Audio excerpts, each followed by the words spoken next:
Well, Darren, it was a grandstand finish, but not the result or the performance I'm imagining that you wanted from your side. Oh no! It lacked. It lacked balance really. When I think of the game and the story of the game, it's the front four first half in comparison to the opponent's front three. It was like chalk and cheese, and that part of the pitch looked so unbalanced.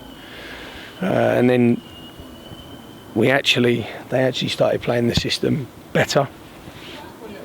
And then we made the two changes with the centre forwards to try and change we had no real route to goal, and then we whacked it at goal for a good 20 minutes, and everything was whack, which shows a little bit of mental fatigue, probably shows some players out of form.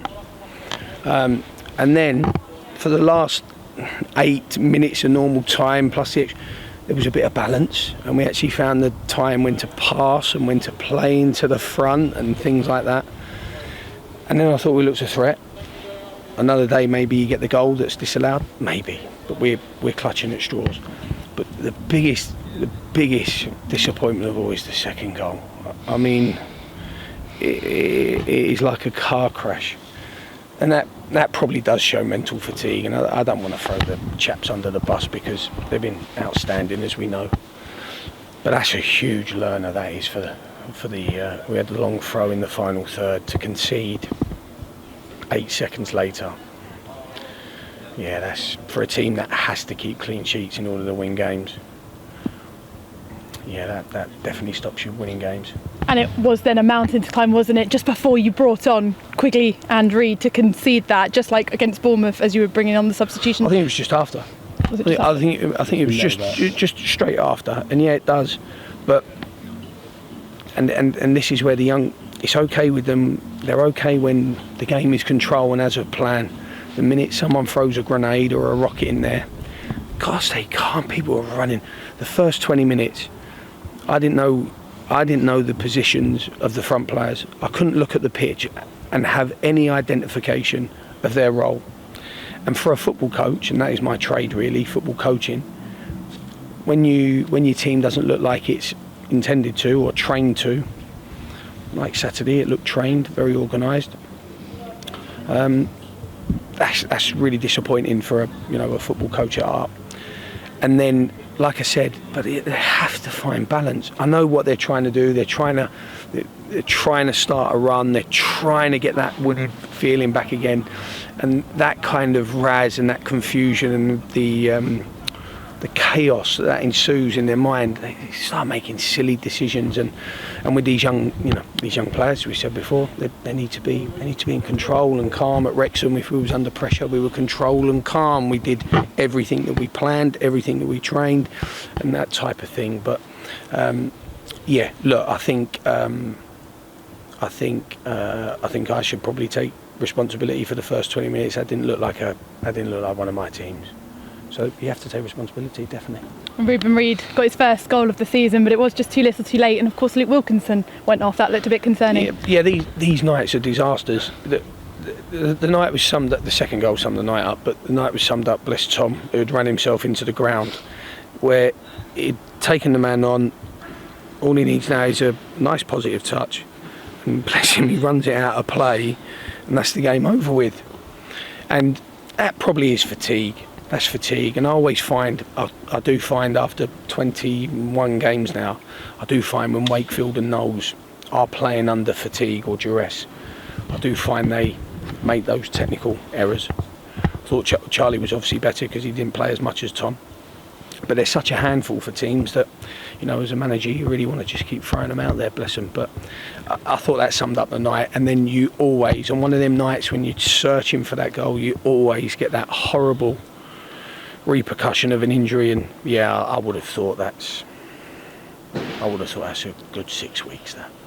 And Matt Worthington missed out as well today. Yeah, Matt was poorly, not COVID.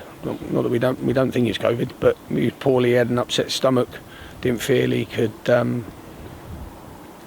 He had the energy reserves without eating to commit to a performance, and so we said, look, have the night off, get away from everyone, and he'll go again when he's next picked. But I said to the player, really hard to justify to 40 unbelievably die-hard fans.